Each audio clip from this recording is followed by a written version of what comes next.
നമ്മളിപ്പോൾ ഉള്ളത് ചിക്മംഗ്ലൂർ സിറ്റിയിലാണ് കേട്ടോ. കർണാടകയിലെ ഏറ്റവും ഹയസ്റ്റ് പീക്കായ മുള്ളിയാങ്കിരി പീക്കിലേക്കാണ് ഇന്നത്തെ നമ്മുടെ യാത്ര. ഇന്ന് സൺഡേ ആയതുകൊണ്ട് തന്നെ അത്യാവശ്യം നല്ല തിരക്ക് പ്രതീക്ഷിച്ചിട്ടാണ് നമ്മളിന്ന് പോകുന്നത്. കാരണം മുള്ളിയാങ്കിരി പീക്ക് എന്ന് പറയുന്നത് ചിക്മംഗ്ലൂരിൽ തന്നെ ഏറ്റവും ഫേമസ് ആയിട്ടുള്ള ഡെസ്റ്റിനേഷനാണ്. ചിക്മംഗ്ലൂരിൽ വരുന്ന ആരും മുള്ളിയാങ്കിരി പീക്ക് കാണാണ്ട് പോകാറില്ല. ദൂരെ നമുക്ക് നല്ല മലനിരകൾ കാണാൻ പറ്റുന്നുണ്ട്. എനിക്കൊന്ന് അത് തന്നെയാണ് തോന്നുന്നു മുള്ളിയാങ്കിരി റേഞ്ച് എന്ന് പറയുന്നത്. പിന്നെ ഞങ്ങൾക്ക് ചെറിയൊരു അബദ്ധം പറ്റി. അത് നിങ്ങൾക്ക് പറ്റാതിരിക്കാൻ ഈ വീഡിയോ മൊത്തം ഒന്ന് കാണാൻ ശ്രമിക്കുക. ഈ കാണുന്നൊരു ഫോറസ്റ്റ് ചെക്ക് പോയിൻ്റ് ആണ് കേട്ടോ. അപ്പോൾ ഇവിടെ നിന്നൊരു ടിക്കറ്റ് എടുത്തിട്ട് വേണം നമുക്ക് മുമ്പോട്ട് പോകാൻ. ബൈക്കിന് 20 രൂപയായിരുന്നു കേട്ടോ ടിക്കറ്റ്. അങ്ങനെ ടിക്കറ്റൊക്കെ എടുത്ത് നമ്മൾ യാത്ര തുടങ്ങി. തലേദിവസമൊക്കെ നല്ല മഴ പെയ്തുകൊണ്ട് നല്ല ഭംഗിയാണ് റോഡൊക്കെ കാണാൻ. അതിരാവിലെയും കൂടെ ആയതുകൊണ്ട് ഒരു പ്രത്യേക സുഖം തന്നെയാണ് വണ്ടി ഓടിച്ച് പോകാൻ. നല്ല തണുപ്പൊക്കെ ആയിട്ട്.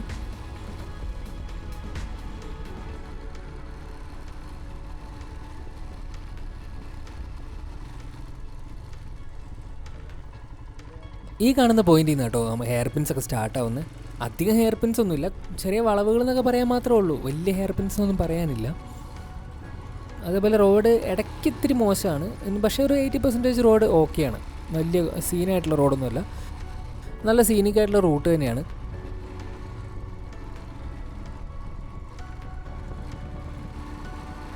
അങ്ങനെ കുറച്ച് മുകളിലോട്ട് ചെല്ലുമ്പോഴത്തേക്കും നമുക്ക് താഴോട്ട് നോക്കിക്കഴിഞ്ഞാൽ നല്ല വ്യൂ കാണാൻ പറ്റുന്നുണ്ട്. ചിക്മംഗ്ലൂർ സിറ്റീൻ്റെയും മൊത്തത്തിലൊരു നല്ല അടിപൊളി വ്യൂ കാണാൻ പറ്റുന്നുണ്ട്.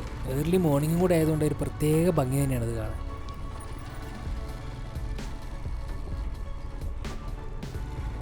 ഇവിടെ വണ്ടി നിർത്താൻ പാടില്ല എന്നാണ് എനിക്ക് തോന്നുന്നത്. കാരണം 1-2 സൈൻ ബോർഡ്സൊക്കെ ഞാൻ വരുന്ന വഴിയിൽ കണ്ടായിരുന്നു. പക്ഷേ ചില സ്ഥലങ്ങളിലൊക്കെ ആൾക്കാരോട് വണ്ടി നിർത്തിയിട്ടുണ്ട് കേട്ടോ. വണ്ടി നിർത്താനുള്ളൊരു സ്പേസൊക്കെ ഉണ്ട്, പക്ഷേ അലൗഡ് ആണോ എന്നറിയില്ല. ബൈക്ക് റൈഡിനൊക്കെ പറ്റിയ നല്ല അടിപൊളി റൂട്ട് തന്നെയാണ് കേട്ടോ. നല്ല രസമാണ് ഈ വഴി കൂടെ വണ്ടി ഓടിച്ച് പോകാൻ. ഇവിടെയൊക്കെ ആൾക്കാർ നിർത്തി ഫോട്ടോസൊക്കെ എടുക്കുന്നുണ്ട് കേട്ടോ. പക്ഷെ നമ്മളിവിടെ ഒന്നും നിർത്തുന്നില്ല. നമ്മൾ ഏറ്റവും മുകളിലേക്ക് തന്നെയാണ് പോകുന്നത്. കാരണം വലിയ തിരക്കാവുന്നതിന് മുമ്പ് മുള്ളിയാങ്കിരി പീക്ക് കണ്ട് തിരിച്ചിറങ്ങാനുള്ള പ്ലാനാണ് നമ്മുടെ. നല്ല രസമുള്ള വ്യൂ തന്നെയാണ് കേട്ടോ. ആൾക്കാരൊന്നും പറഞ്ഞിട്ട് ഒരു കാര്യമില്ല, അതുമാതിരി വ്യൂ ആണ്. പിന്നെ എങ്ങനെ ആൾക്കാർ വണ്ടി നിർത്താണ്ടിരിക്കും?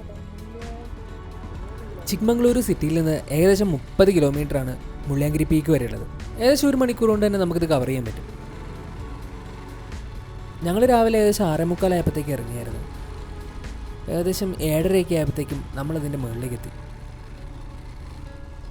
ഒരു ബസ് നിറയെ ആളൊക്കെ പോകുന്നുണ്ട് കേട്ടോ. അപ്പോൾ ഈ കാണുന്നതാണ് കേട്ടോ പാർക്കിംഗ്. ഇഷ്ടംപോലെ വണ്ടികൾ രാവിലെ തന്നെ ഇവിടെ വന്നിട്ടുണ്ട്. അപ്പോൾ നമ്മൾ വണ്ടി സൈഡാക്കി നടക്കാൻ തുടങ്ങി. അത്യാവശ്യം നല്ല ആൾക്കാർ വരുന്ന സ്ഥലമാണെന്ന് കാണുമ്പോൾ തന്നെ മനസ്സിലാവുന്നുണ്ടാവും. ഇഷ്ടം പോലെ വേസ്റ്റൊക്കെ അവിടെ ഇവിടെയൊക്കെ വലിച്ചെറിഞ്ഞിട്ടുണ്ട്. നിങ്ങൾ വരുമ്പോൾ ദയവ് ചെയ്ത് വേസ്റ്റൊക്കെ ഡസ്റ്റ്ബിനിലിടാൻ ശ്രമിക്കുക. ഞാൻ കണ്ടിട്ടുള്ള വീഡിയോസിലൊക്കെ വണ്ടികൾ ഇവിടുന്ന് മുകളിലോട്ട് പോകുന്ന കേട്ടോ കണ്ടിട്ടുള്ളത്. ഇതറിയില്ല എന്തുകൊണ്ടാണ് ഇപ്പോൾ ഈ ഡിവൈഡർ വെച്ച് അടച്ചു വെച്ചിരിക്കുന്നതെന്ന്. എന്തായാലും ഞങ്ങൾ മുകളിലോട്ട് നടക്കാൻ തുടങ്ങി. ഇവിടേക്ക് വരാൻ അങ്ങനെ എൻട്രി ടിക്കറ്റോ അല്ലെങ്കിൽ നേരത്തെ പ്രീ ബുക്ക് ചെയ്യേണ്ട കാര്യമൊന്നുമില്ല ഇതുവരെ. ഇനി ഭാവിയിൽ ചിലപ്പോൾ വന്നേക്കാം. മുകളിലോട്ട് ഇങ്ങനെ കയറുന്തോറും വ്യൂ ഇങ്ങനെ അടിപൊളി ആയിക്കൊണ്ടിരിക്കുകയാണ്.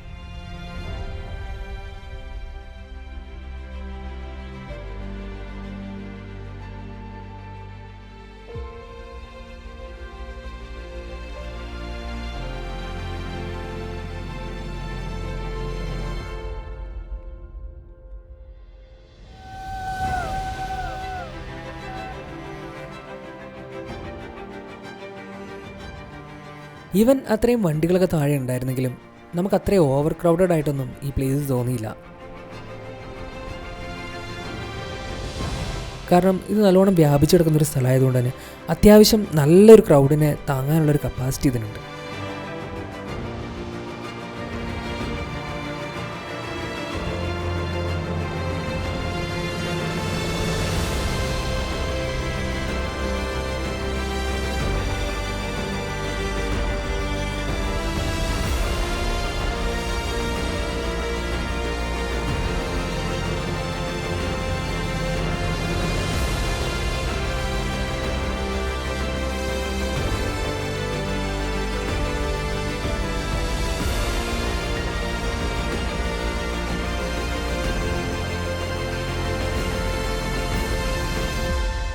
അങ്ങനെ മുള്ളിയാങ്കിരി പീക്കിലെ കാഴ്ചകളൊക്കെ കണ്ട് എപ്പിസോഡ് ഇവിടെ അവസാനിപ്പിക്കാമെന്ന് വിചാരിച്ച് വീഡിയോ നിർത്തുമ്പോഴാണ് ഞങ്ങൾക്കൊരു കാര്യം മനസ്സിലായത്.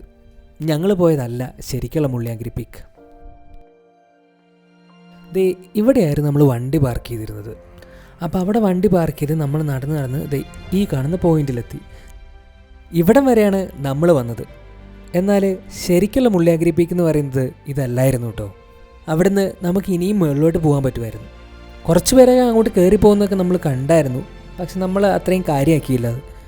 കാരണം ഞങ്ങളുടെ കൂടെയൊക്കെ വന്ന ഒരുവിധം ആൾക്കാരെല്ലാം ഇവിടം വരെയൊക്കെ വന്നിട്ട് തിരിച്ചു പോകുന്നതാണ് കണ്ടത്. അതുകൊണ്ട് തന്നെ ഞങ്ങളും തിരിച്ചു പോയി. വീട്ടിൽ വന്ന് ഡ്രോൺ ഫുട്ടേജ് നോക്കിക്കഴിഞ്ഞപ്പോഴാണ് കാര്യം മനസ്സിലായത്. അപ്പോൾ ഇനി നിങ്ങൾ ഇവിടെ വരുന്നുണ്ടെങ്കിൽ നിങ്ങൾക്കും ഈ അബദ്ധം പറ്റാതിരിക്കട്ടെ. നിങ്ങൾക്ക് ശരിക്കും മുള്ളിയാങ്കിരി പീക്കിലോട്ട് പോകാൻ അവിടെ നിന്ന് 2 വഴിയാണുള്ളത്. ഒന്ന്, നല്ലൊരു റോഡുണ്ട്, ഈ കാണുന്ന റോഡ്. ഈ റോഡിലൂടെ നിങ്ങൾക്ക് നടന്ന് മുകളിലോട്ട് കയറാൻ പറ്റും. രണ്ടാമത്തെ ഓപ്ഷൻ എന്ന് പറയുന്നത് കുറച്ച് അഡ്വഞ്ചറസ് ആയിട്ടുള്ള റൂട്ടാണ്. മലയുടെ മുകളിൽ കൂടെ ട്രെക്ക് ചെയ്ത് നിങ്ങൾക്ക് കയറിപ്പോകാൻ പറ്റും. അങ്ങനെ നടന്ന് കയറി വരികയാണെങ്കിൽ ഈ കാണുന്ന സ്പോട്ട് കണ്ടോ, ഇതാണ് ശരിക്കുള്ള മുള്ളിയാങ്കിരി പീക്ക് എന്ന് പറയുന്നത്. അവിടെ ഒരു അമ്പലമുണ്ട്. ആ അമ്പലമാണ് ശരിക്കുള്ളതിൻ്റെ പീക്ക്. ഇതാണ് ഞാൻ ശരിക്കും വീഡിയോസിലൊക്കെ കണ്ടിട്ടുള്ളത്. കുറേ സ്റ്റെപ്പൊക്കെ കയറി ഇങ്ങനെ മുകളിലോട്ട് നമുക്ക് കയറിപ്പോകാൻ പറ്റും. മുകളിലോട്ട് വരാനുള്ള വഴിയുടെ കൺസ്ട്രക്ഷൻ എന്തോ നടന്നുകൊണ്ടിരിക്കുകയാണ്. അതുകൊണ്ടായിരിക്കണം താഴെ ഡിവൈഡർ വെച്ചിട്ട് അത് ബ്ലോക്ക് ചെയ്തേക്കുന്നത്. എന്തായാലും നിങ്ങളൊക്കെ വരുമ്പോഴത്തേക്കും ഈ റോഡിൻ്റെയൊക്കെ കൺസ്ട്രക്ഷൻ എന്തായാലും കഴിഞ്ഞിട്ടുണ്ടാവുമെന്ന് വിചാരിക്കുന്നു.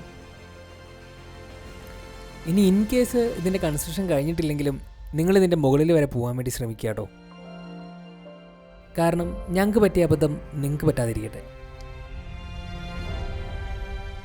ഇന്നത്തെ കാഴ്ചകളൊക്കെ നിങ്ങൾക്ക് ഇഷ്ടപ്പെട്ടെന്ന് കരുതുന്നു. അപ്പോൾ ഇനി പുതിയൊരു സ്ഥലത്ത് പുതിയൊരു എപ്പിസോഡുമായി നമുക്ക് വീണ്ടും കാണാം. അതുവരേക്കും ബൈ ബൈ, റൈഡ് സേഫ്.